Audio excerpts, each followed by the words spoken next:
주님께 영광 돌리는 삶 7가지. 오늘도 주님의 은혜 가운데 평안하신지요? 50대를 넘어서면서 우리는 많은 것들을 경험하고 깨달아가게 됩니다. 자녀들이 성장하여 독립하고 부모님의 연세도 높아가시며 우리 자신도 어느새 인생의 황혼기에 접어들고 있음을 느끼게 됩니다. 이런 시기에 우리가 가장 중요하게 생각해야 할 것은 무엇일까요? 바로 우리의 삶이 하나님께 영광이 되는가 하는 것입니다. 고린도전서 10장 31절에서 바울 사도는 이렇게 말씀하셨습니다. 그런즉 너희가 먹든지 마시든지 무엇을 하든지 다 하나님의 영광을 위하여 하라. 우리의 일상의 모든 것이 하나님께 영광이 될 수 있다는 놀라운 진리입니다. 오늘 이 시간을 통해 우리가 어떻게 하면 주님께 영광 돌리는 삶을 살 수 있는지 성경을 통해 7가지 방법을 함께 나누어 보겠습니다. 각각의 말씀이 여러분의 마음에 깊이 새겨지시기를 기도합니다. 편안한 마음으로 귀를 기울여 주시기 바랍니다. 주님의 음성을 듣는 귀한 시간이 되시길 축복합니다. 첫 번째, 감사하는 삶으로 영광 돌리기. 감사는 하나님께 영광 돌리는 가장 기본적이면서도 강력한 방법입니다. 데살로니가전서 5장 18절은 이렇게 말씀합니다. 범사에 감사하라. 이것이 그리스도 예수 안에서 너희를 향하신 하나님의 뜻이니라. 50대 이후의 인생을 돌아보면 감사할 일들이 참으로 많습니다. 지금까지 건강을 지켜주신 하나님의 은혜, 가족들의 사랑, 일터에서의 경험들, 그리고 수많은 위기 속에서도 지켜주신 하나님의 보호하심. 때로는 어려운 일들도 있었지만 그 모든 것이 합력하여 선을 이루었음을 깨닫게 됩니다.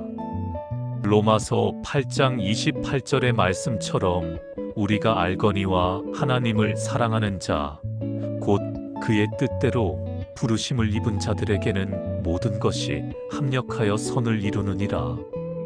감사의 마음은 우리의 시각을 바꾸어 놓습니다. 부족한 것에 초점을 맞추는 대신 주어진 것에 감사하게 됩니다.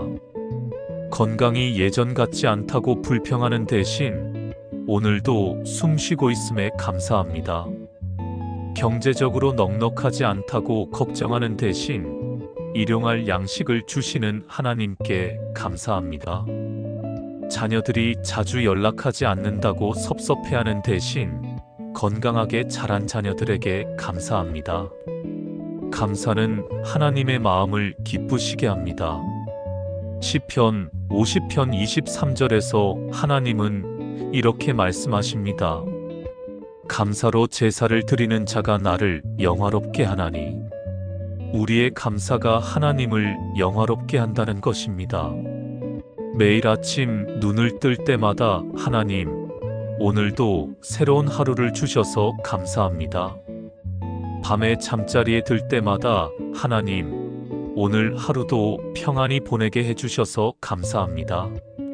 이런 작은 감사의 고백들이 하나님께 큰 영광이 됩니다. 감사는 또한 우리 자신을 치유합니다. 감사하는 마음은 원망과 불평을 물리치고 마음의 평안을 가져다 줍니다. 의학적으로도 감사하는 사람들이 더 건강하고 행복하다는 연구 결과들이 많이 나와 있습니다. 하나님께서 우리에게 감사의 마음을 주신 것은 우리의 유익을 위해서이기도 합니다. 특히 우리 50대 이후의 세대는 젊은이들에게 감사의 모범을 볼 수 있습니다. 불평과 원망 대신 감사와 찬송으로 살아가는 모습을 통해 다음 세대에게도 감사의 유산을 물려줄 수 있습니다. 오늘부터라도 의식적으로 감사의 제목들을 찾아보십시오. 아침에 일어나면 감사 제목 3가지를 생각해보고 밤에 잠들기 전에도 하루 중 감사했던 일들을 되짚어 보십시오. 그러면 여러분의 삶이 하나님께 향기로운 감사의 제사가 될 것입니다. 감사하는 삶을 통해 하나님께 영광 돌리는 복된 성도가 되시기를 축복합니다. 두 번째 말씀을 사모하는 삶으로 영광 돌리기. 하나님의 말씀을 사모하고 묵상하는 삶은 하나님께 큰 영광이 됩니다. 시편 1편 2-3절은 이렇게 말씀합니다. 오직 여호와의 율법을 즐거워하여 그의 율법을 주야로 묵상하는도다. 그는 시냇가에 심은 나무가 철을 따라 열매를 맺으며 그 잎사귀가 마르지 아니함 같으니 그가 하는 모든 일이 다 형통하리로다. 50대 이후는 하나님의 말씀을 더욱 깊이 묵상할 수 있는 황금기입니다. 젊었을 때처럼 바쁘게 뛰어다니지 않아도 되고 인생의 경험이 쌓여서 말씀을 더욱 깊이 있게 이해할 수 있습니다. 말씀을 읽을 때마다 새로운 깨달음과 은혜가 있음을 경험하게 됩니다. 예전에는 그냥 지나쳤던 구절들이 이제는 마음에 깊이 와닿습니다. 고난과 시련을 겪어본 경험이 있기에 욥기의 말씀들이 더욱 실감납니다. 자녀를 키워본 경험이 있기에 하나님 아버지의 마음을 더욱 이해하게 됩니다. 인생의 허무함을 느껴본 적이 있기에 전도서의 말씀이 더욱 와닿습니다. 이사야 55장 10절과 11절에서 하나님은 이렇게 말씀하십니다. 이는 비와 눈이 하늘로부터 내려서 그리로 되돌아가지 아니하고 땅을 적셔서 소출이 나게 하며 싹이 트게 하여 뿌리는 자에게는 종자를 주며 먹는 자에게는 양식을 줌과 같이 내 입에서 나가는 말도 이와 같이 내게로 헛되이 돌아오지 아니하고 나의 기뻐하는 뜻을 이루며 내가 보낸 일에 형통함이니라. 하나님의 말씀은 결코 헛되이 돌아가지 않습니다. 우리가 말씀을 읽고 묵상할 때마다 하나님의 뜻이 이루어집니다. 말씀을 사모하는 것 자체가 하나님을 기쁘시게 하는 일입니다. 하나님은 우리가 당신의 말씀에 관심을 갖고 사모하는 것을 보시고 기뻐하십니다. 마치 부모가 자녀가 자신의 말에 귀 기울이는 모습을 보며 기뻐하는 것과 같습니다. 말씀을 사모하는 마음은 어떻게 기를 수 있을까요? 첫째, 규칙적인 말씀 읽기의 습관을 만드는 것입니다. 매일 정해진 시간에 정해진 분량을 읽는 것이 좋습니다. 둘째, 말씀을 읽을 때 성령님의 도우심을 구하는 것입니다. 성령님, 이 말씀을 통해 하나님의 뜻을 깨닫게 해주세요라고 기도하십시오. 셋째, 말씀을 실생활에 적용하려고 노력하는 것입니다. 읽은 말씀을 그날의 삶에서 어떻게 실천할 수 있을지 생각해 보십시오. 넷째, 다른 사람들과 말씀을 나누는 것입니다. 가족이나 교회 성도들과 함께 말씀을 나누면 더욱 풍성한 은혜를 받을 수 있습니다. 특히 손자, 손녀들에게 성경 이야기를 들려주는 것은 얼마나 아름다운 일인지 모릅니다. 어린 시절 할머니, 할아버지로부터 들었던 성경 이야기가 평생 마음에 남아있듯이 우리도 다음 세대에게 말씀의 유산을 물려줄 수 있습니다. 말씀을 사모하는 삶을 살 때 우리는 시냇가에 심은 나무와 같이 됩니다. 철을 따라 열매를 맺고 잎사귀가 마르지 않으며 하는 일마다 형통하게 됩니다. 이것이 바로 하나님께 영광 돌리는 삶의 모습입니다. 오늘부터라도 말씀을 더욱 사모하는 마음을 가져보십시오. 말씀을 통해 하나님과 더욱 깊은 교제를 나누시기를 축복합니다. 세 번째, 기도하는 삶으로 영광 돌리기. 기도는 하나님과의 가장 직접적인 교제의 통로입니다. 데살로니가전서 5장 17절은 쉬지 말고 기도하라고 명령합니다. 기도하는 삶 자체가 하나님께 영광을 돌리는 삶입니다. 50대 이후는 기도의 깊이가 달라지는 시기입니다. 젊었을 때의 기도가 주로 구하는 기도였다면 이제는 감사와 찬양 그리고 하나님과의 교제를 더욱 중요하게 여기게 됩니다. 인생의 경험을 통해 하나님의 신실하심을 경험했기에 기도할 때 더욱 확신을 가지고 나아갈 수 있습니다. 또한 인생의 유한함을 깨달았기에 기도의 절실함도 더해집니다. 예수님께서 가르쳐 주신 주기도문을 다시 한번 묵상해 보십시오.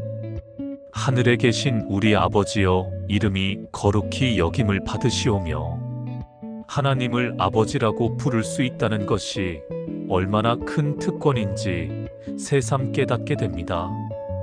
나이가 들수록 아버지의 마음을 더욱 이해하게 되듯이 하나님 아버지의 마음도 더욱 깊이 이해하게 됩니다. 나라가 임하시오며 뜻이 하늘에서 이룬 것 같이 땅에서도 이루어지이다. 이제는 내 뜻보다 하나님의 뜻이 이루어지기를 더욱 간절히 소원하게 됩니다. 오늘 우리에게 일용할 양식을 주시옵고 매일매일의 필요를 채워주시는 하나님의 은혜에 더욱 감사하게 됩니다. 기도는 우리의 마음을 하나님께 향하게 합니다.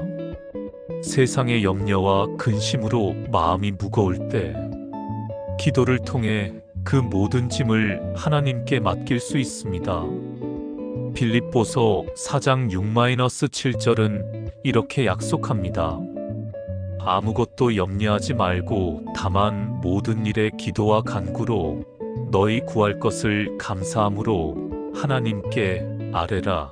그리하면 모든 지각에 뛰어난 하나님의 평강이 그리스도 예수 안에서 너희 마음과 생각을 지키시리라. 기도할 때 우리는 하나님의 평강을 경험할 수 있습니다. 특히 50대 이후에는 여러 가지 걱정거리가 많아집니다. 건강에 대한 염려, 자녀들의 미래에 대한 걱정, 경제적인 불안감 등. 하지만 이 모든 것을 기도로 하나님께 맡길 수 있습니다. 기도는 또한 다른 사람들을 위한 사랑의 표현이기도 합니다. 가족을 위해, 교회를 위해, 나라와 민족을 위해 기도할 때 하나님은 우리의 기도를 들으시고 응답하십니다. 야고보서 5장 16절은 의인의 간구는 역사하는 힘이 크니라고 말씀합니다. 우리의 기도가 하나님의 역사를 일으키는 도구가 됩니다. 기도의 응답을 경험할 때 우리는 하나님의 살아계심을 다시 한번 확인하게 됩니다.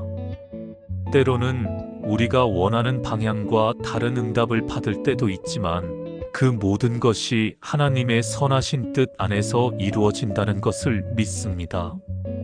기도하는 삶을 살기 위해서는 기도의 시간을 정하는 것이 좋습니다. 새벽에 또는 저녁에 조용한 시간을 정해서 하나님과 교제하십시오. 또한 일상생활 중에도 수시로 짧은 기도를 드리십시오. 하나님 감사합니다.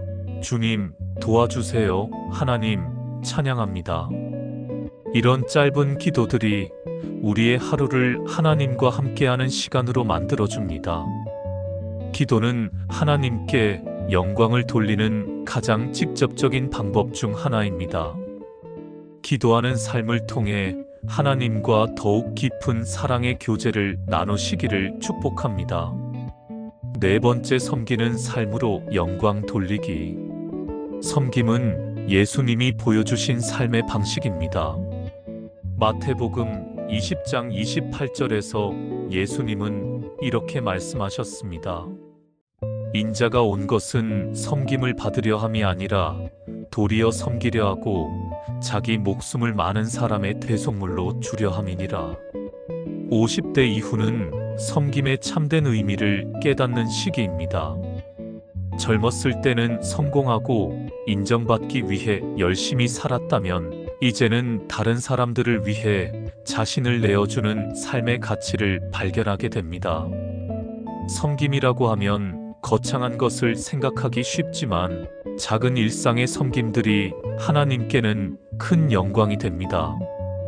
교회에서 청소를 하거나 차를 정리하는 일, 새신자를 따뜻하게 맞이하고 안내하는 일, 병든 성도를 신방하고 위로하는 일, 어려운 이웃을 도우며 나눔을 실천하는 일들이 모두 귀한 섬김입니다. 베드로전서 4장 10절은 이렇게 말씀합니다. 각각 은사를 받은 대로 하나님의 여러 가지 은혜에 선한 청지기 같이 서로 봉사하라. 하나님께서 우리에게 주신 은사와 경험들을 다른 사람들을 위해 사용할 때 그것이 하나님께 영광이 됩니다. 50대 이후의 섬김에는 특별한 의미가 있습니다. 첫째, 인생의 경험이 풍부하기 때문에 더욱 지혜로운 섬김이 가능합니다. 젊은 사람들이 상담을 구해올 때 인생의 선배로서 좋은 조언을 해줄 수 있습니다. 둘째, 시간적 여유가 상대적으로 많아서 더욱 여유롭게 섬길 수 있습니다. 정년 은퇴 후에는 교회 사역에 더욱 헌신할 수 있는 시간이 생깁니다. 셋째, 물질적으로 어느 정도 안정이 되어서 더욱 너그러운 나눔이 가능합니다. 젊은 시절보다 경제적 부담이 줄어들어 더욱 많은 나눔을 실천할 수 있습니다. 특히 다음 세대를 위한 섬김은 매우 중요합니다. 젊은 부부들을 위해 육아에 도움을 주거나 청년들에게 인생의 조언을 해주거나 어린이들에게 신앙의 본을 보여주는 것들이 모두 귀한 섬김입니다. 교회에서 어린이 교사로 섬기거나 청년들의 멘토 역할을 하는 것도 좋습니다. 가정에서도 섬김의 기회는 많이 있습니다.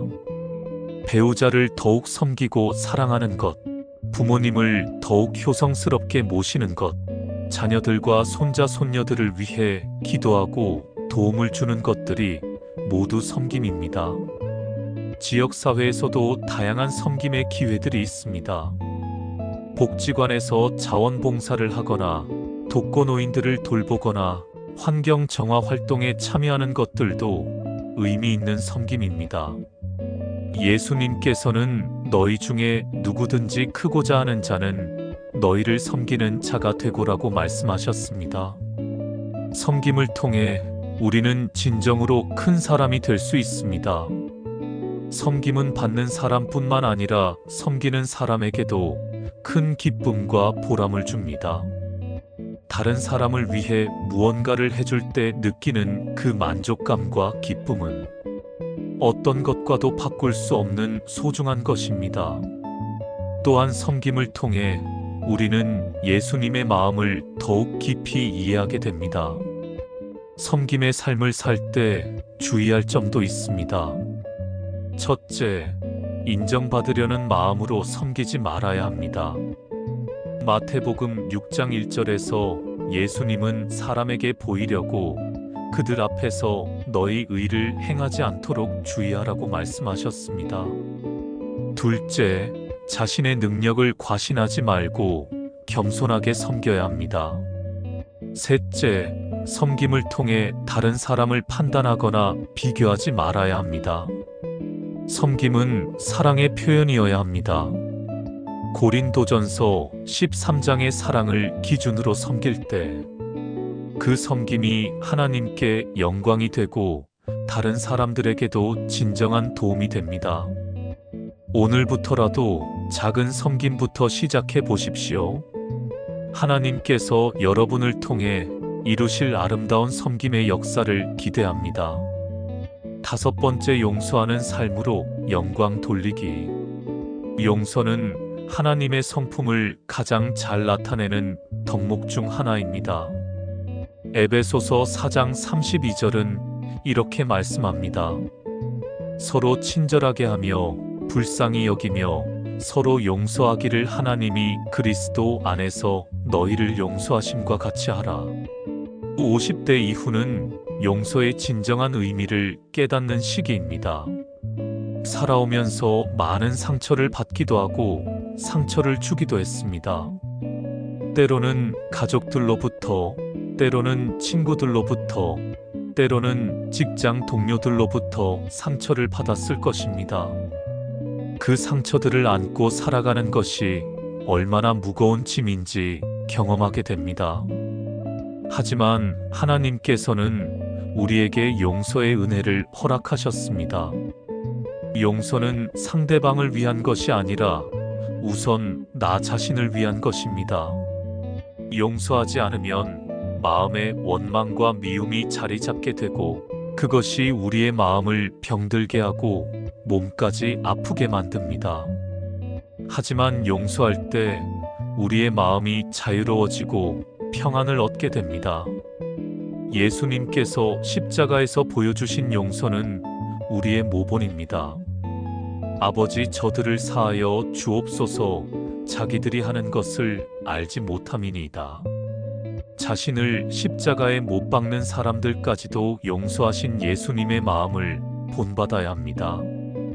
특히 가정에서의 용서는 매우 중요합니다. 부부 사이에 쌓인 오해와 갈등들을 용서로 풀어가야 합니다. 젊었을 때는 서로 바쁘게 살면서 제대로 대화하지 못했던 것들, 자녀 문제로 갈등했던 것들, 경제적인 문제로 다툰 것들을 용서하고 화해해야 합니다. 자녀들과의 관계에서도 용서가 필요합니다. 자녀들이 기대와 다른 길을 선택했을 때의 실망감, 자녀들이 부모의 마음을 몰라줄 때의 섭섭함들을 용서하고 받아들여야 합니다. 또한 부모로서 자녀들에게 상처를 준 일들에 대해서도 용서를 구해야 합니다.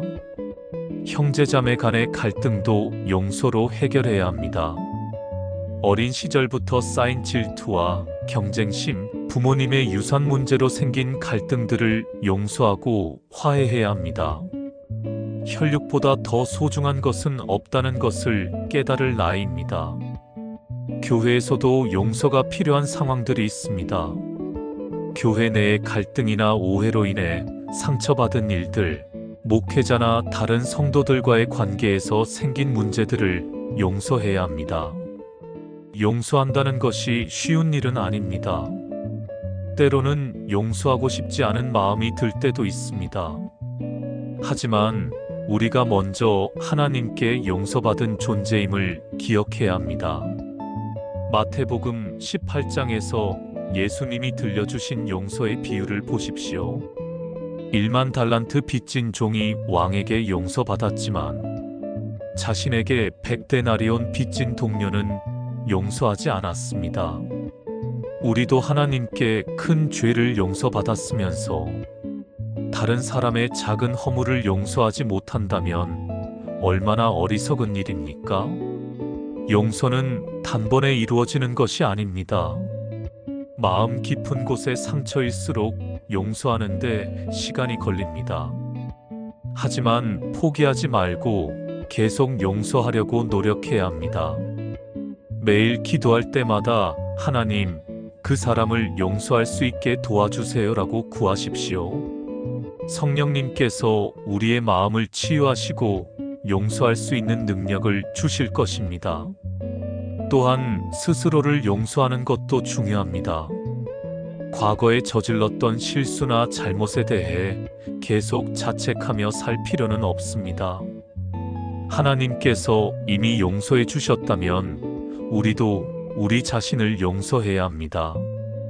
용서는 약함이 아니라 강함입니다. 용서는 굴복이 아니라 승리입니다. 용서는 상대방을 이롭게 하는 것이 아니라 나를 자유롭게 하는 것입니다. 스데반이 돌에 맞아 죽으면서도 주여 이 죄를 그들에게 돌리지 마옵소서라고 기도했습니다. 그의 용서가 후에 바울의 회심에 영향을 주었을 것입니다. 우리의 용서도 상상할 수 없는 놀라운 역사를 만들어낼 수 있습니다. 용서하는 삶을 살 때 우리는 하나님의 성품을 닮아갑니다. 하나님은 긍휼히 여기며 은혜를 베푸시며 노하기를 더디하시며 인자와 진실이 풍성하신 분입니다. 우리도 그런 마음으로 다른 사람들을 용서하며 살아야 합니다. 용서하는 삶을 통해 하나님의 사랑이 우리를 통해 흘러가게 됩니다. 그리고 그것이 하나님께 가장 큰 영광이 됩니다. 오늘부터라도 용서해야 할 사람들을 위해 기도해 보십시오. 용서의 은혜를 통해 더욱 자유롭고 평안한 삶을 살아가시기를 축복합니다. 6번째, 지혜로운 삶으로 영광 돌리기. 지혜는 50대 이후에 더욱 빛을 발하는 하나님의 선물입니다. 잠언 9장 10절은 이렇게 말씀합니다. 여호와를 경외하는 것이 지혜의 근본이요 거룩하신 자를 아는 것이 명철이니라. 참된 지혜는 하나님을 경외하는 것에서 시작됩니다. 나이가 들수록 인생의 허무함과 하나님의 위대하심을 더욱 깊이 깨닫게 됩니다. 젊었을 때는 자신의 능력과 지식을 의지했다면 이제는 하나님의 지혜가 얼마나 필요한지 절감합니다. 지혜와 지식은 다릅니다. 지식은 정보를 아는 것이지만 지혜는 그 지식을 올바르게 사용하는 능력입니다. 50대 이후는 많은 지식과 경험을 쌓아왔지만 그것들을 어떻게 지혜롭게 활용할 것인가가 더욱 중요합니다. 솔로몬은 하나님께 지혜를 구했고 하나님은 그의 기도를 기뻐하셨습니다. 열왕기상 3장에서 솔로몬이 구한 것은 선악을 분별하여 백성을 재판할 수 있는 지혜로운 마음이었습니다. 우리도 일상의 크고 작은 일들에서 하나님의 지혜가 필요합니다. 지혜로운 삶의 첫 번째는 하나님의 뜻을 분별하는 것입니다. 살아갈 날이 많지 않다는 것을 깨달을 때 더욱 하나님이 기뻐하시는 일에 시간과 에너지를 집중하게 됩니다. 무엇이 정말 중요한 것인지, 무엇이 영원한 가치를 가진 것인지 분별할 줄 아는 지혜가 필요합니다. 두 번째는 관계에서의 지혜입니다. 가족과의 관계, 친구들과의 관계, 교회에서의 관계에서 어떻게 하면 서로에게 유익이 되고 하나님께 영광이 될 수 있을지 지혜롭게 행동해야 합니다. 때로는 말해야 할 때와 침묵해야 할 때를 분별하는 지혜가 필요합니다. 전도서 3장 7절처럼 말할 때가 있고 잠잠할 때가 있다는 것을 아는 지혜입니다. 세 번째는 물질에 대한 지혜입니다. 50대 이후에는 물질에 대한 관점이 바뀝니다. 많이 모으는 것보다는 지혜롭게 사용하고 나누는 것이 더 중요함을 깨닫게 됩니다. 누가복음 12장의 어리석은 부자의 비유를 통해 진정한 부는 하나님께 대하여 부유한 것임을 배웁니다. 네 번째는 시간에 대한 지혜입니다. 시편 90편 12절은 우리에게 우리 날 수를 세는 것을 가르치사 지혜로운 마음을 얻게 하소서라고 기도합니다. 하루하루가 소중함을 알고 주어진 시간을 지혜롭게 사용하는 것이 중요합니다. 다섯 번째는 다음 세대에 대한 지혜입니다. 우리가 쌓은 경험과 지혜를 어떻게 다음 세대에게 전수할 것인가? 잠언 22장 6절처럼 마땅히 행할 길을 아이에게 가르치면 늙어도 그것을 떠나지 아니하리라. 손자 손녀들과 젊은 세대들에게 신앙의 유산과 인생의 지혜를 물려주는 것이 우리의 사명입니다. 여섯 번째는 건강에 대한 지혜입니다. 몸이 하나님의 성전임을 알고 건강을 지혜롭게 관리하는 것도 중요합니다. 적절한 운동, 올바른 식습관, 충분한 휴식을 통해 하나님이 주신 몸을 소중히 여기는 것도 지혜입니다. 일곱 번째는 말에 대한 지혜입니다. 야고보서 3장에서 혀의 중요성을 강조했듯이 50대 이후에는 더욱 말을 조심해야 합니다. 덕을 세우는 말, 격려하는 말, 사랑의 말들을 하는 지혜가 필요합니다. 특히 젊은 세대들에게는 비판보다는 격려와 조언이 필요합니다. 8번째는 은퇴에 대한 지혜입니다. 은퇴 후의 삶을 어떻게 준비하고 살아갈 것인가? 단순히 쉬는 것이 아니라 더욱 의미 있는 일들을 찾아서 하는 지혜가 필요합니다. 하나님께서 우리에게 주신 달란트를 은퇴 후에도 계속 활용할 수 있는 방법들을 찾아야 합니다. 지혜로운 삶을 살기 위해서는 계속 배우고 성장하려는 마음이 필요합니다. 나이가 들었다고 해서 배움을 멈춰서는 안 됩니다. 특히 영적인 면에서는 계속 성장해야 합니다. 말씀을 통해, 기도를 통해, 교제를 통해 계속 하나님의 지혜를 구해야 합니다. 야고보서 1장 5절의 약속을 믿으시기 바랍니다. 너희 중에 누구든지 지혜가 부족하거든 모든 사람에게 후히 주시고 꾸짖지 아니하시는 하나님께 구하라 그리하면 주시리라. 하나님은 지혜를 구하는 자에게 후히 주시는 분입니다. 지혜로운 삶을 통해 하나님께 영광을 돌리는 복된 성도가 되시기를 축복합니다. 7번째, 소망을 품는 삶으로 영광 돌리기. 소망은 그리스도인의 삶에서 없어서는 안 될 중요한 요소입니다. 로마서 15장 13절은 이렇게 선포합니다. 소망의 하나님이 모든 기쁨과 평강을 믿음 안에서 너희에게 충만하게 하사 성령의 능력으로 소망이 넘치게 하시기를 원하노라. 50대 이후의 소망은 젊었을 때의 소망과는 다른 깊이와 의미를 갖습니다. 젊었을 때의 소망이 주로 현세적인 것들이었다면 이제는 영원한 가치에 대한 소망을 품게 됩니다. 하지만 그렇다고 해서 현재의 삶에 대한 소망을 포기하는 것은 아닙니다. 오히려 더욱 확실한 소망을 가지고 살아갈 수 있습니다. 첫 번째 소망은 영생에 대한 소망입니다. 요한복음 3장 16절의 약속처럼 하나님을 믿는 자는 멸망하지 않고 영생을 얻습니다. 나이가 들수록 죽음에 대한 생각을 하게 되지만 그리스도인에게 죽음은 끝이 아니라 시작입니다. 고린도후서 5장 1절의 말씀처럼 만일 땅에 있는 우리의 장막집이 무너지면 하나님께서 지으신 집 곧 손으로 지은 것이 아닌 하늘에 있는 영원한 집이 우리에게 있는 줄 아느니라. 이 소망이 있기에 우리는 죽음을 두려워하지 않고 담대하게 살 수 있습니다. 두 번째 소망은 부활에 대한 소망입니다. 고린도전서 15장에서 바울은 부활의 확실성에 대해 자세히 설명했습니다. 예수님의 부활이 우리 부활의 첫 열매가 되셨습니다.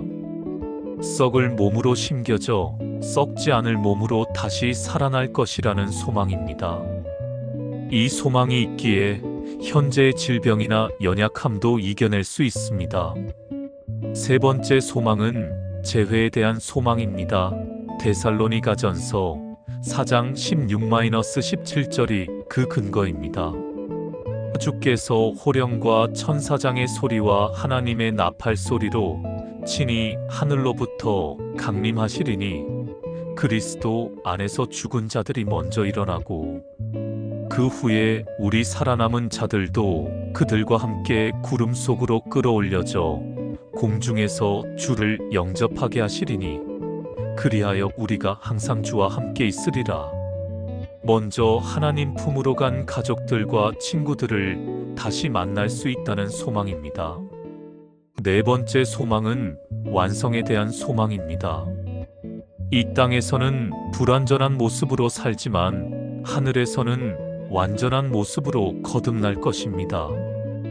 고린도전서 13장 12절처럼 우리가 이제는 거울로 보는 것 같이 희미하나 그때에는 얼굴과 얼굴을 대하여 볼 것이요 이제는 내가 부분적으로 아나 그때에는 주께서 나를 아신 것 같이 내가 온전히 알리라. 모든 의문이 해결되고 모든 것이 밝혀질 때가 올 것입니다. 다섯 번째 소망은 새 하늘과 새 땅에 대한 소망입니다. 요한계시록 21장 1-4절의 약속입니다. 또 내가 새 하늘과 새 땅을 보니 처음 하늘과 처음 땅이 없어졌고 바다도 다시 있지 않더라. 또 내가 봄에 거룩한 성 새 예루살렘이 하나님께로부터 하늘에서 내려오니 그 모양이 남편을 위하여 단장한 신부 같더라. 고통도 슬픔도 죽음도 없는 완전한 세계에서 하나님과 함께 영원히 살 것입니다. 여섯 번째 소망은 현재에 대한 소망입니다. 비록 나이는 들었지만 아직 할 일이 많이 있습니다.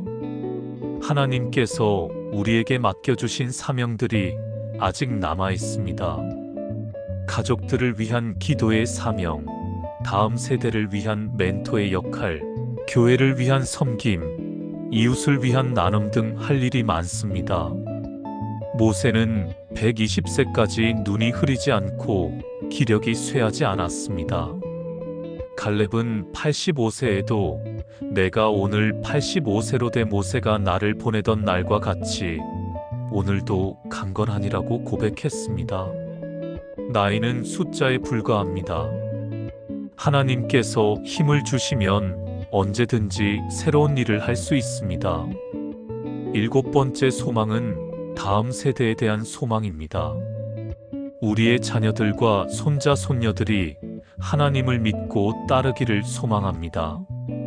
우리가 심은 신앙의 씨앗들이 다음 세대에서 열매 맺기를 소망합니다. 이 소망을 품고 계속 기도하고 본을 보이며 살아가야 합니다.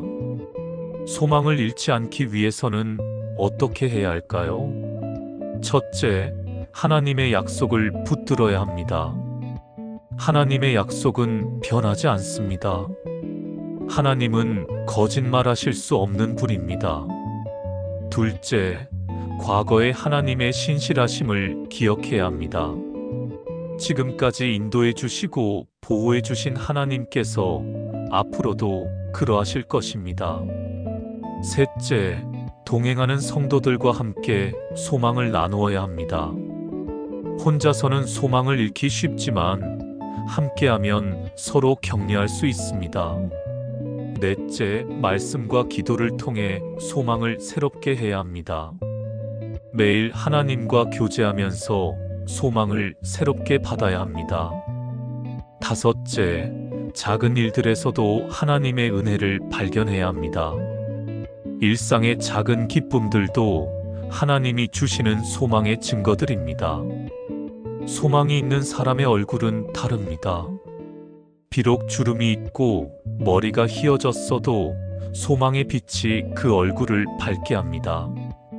소망이 있는 사람의 말은 다릅니다. 불평과 원망 대신 감사와 찬양이 그의 입술에서 나옵니다. 소망이 있는 사람의 걸음은 다릅니다. 비록 몸은 약해졌어도 그의 발걸음에는 힘이 있습니다. 베드로전서 3장 15절은 너희 마음에 그리스도를 주로 삼아 거룩하게 하고 너희 속에 있는 소망에 관한 이유를 묻는 자에게는 대답할 것을 항상 준비하되 온유와 두려움으로 하라고 말씀합니다. 우리 안에 있는 소망을 다른 사람들에게도 나누어 주어야 합니다. 절망하는 이웃들에게 희망을 주고 낙담하는 친구들에게 위로를 주며 두려워하는 가족들에게 확신을 주는 것이 우리의 사명입니다. 소망을 품는 삶을 통해 하나님께 영광을 돌리는 복된 성도가 되시기를 축복합니다. 사랑하는 성도 여러분, 지금까지 주님께 영광 돌리는 삶의 7가지에 대해 함께 나누었습니다. 감사하는 삶, 말씀을 사모하는 삶, 기도하는 삶, 섬기는 삶, 용서하는 삶, 지혜로운 삶, 그리고 소망을 품는 삶. 이 모든 것이 결국은 하나님을 사랑하고 하나님의 영광을 나타내는 삶의 모습들입니다. 50대 이후의 삶이 결코 쉽지만은 않습니다. 건강의 문제, 경제적인 염려, 가족 관계의 어려움 등 여러 도전들이 있을 것입니다. 하지만 우리에게는 살아계신 하나님이 계십니다. 우리와 함께 하시고 우리를 사랑하시며 우리의 삶을 통해 영광 받으시기를 원하시는 하나님 말입니다. 오늘 들으신 말씀들이 여러분의 마음에 깊이 새겨지시기를 기도합니다. 완벽하게 모든 것을 다 할 수는 없겠지만 한 가지씩 실천해 보시기 바랍니다. 작은 감사의 고백부터, 짧은 기도부터, 작은 섬김부터, 작은 용서부터 시작하시면 됩니다. 하나님께서는 우리의 작은 순종도 크게 기뻐 받으십니다. 앞으로 남은 인생이 하나님께 영광 돌리는 아름다운 시간들이 되시기를 축복합니다. 여러분의 삶을 통해 하나님의 사랑이 이 땅에 흘러가기를 소망합니다. 다음 세대들이 여러분을 보며 저분들 같이 살고 싶다고 말할 수 있기를 기도합니다. 마지막으로 고린도전서 10장 31절의 말씀을 다시 한번 함께 고백하며 마치겠습니다. 그런즉 너희가 먹든지 마시든지 무엇을 하든지 다 하나님의 영광을 위하여 하라. 주님의 이름으로 축복합니다. 아멘.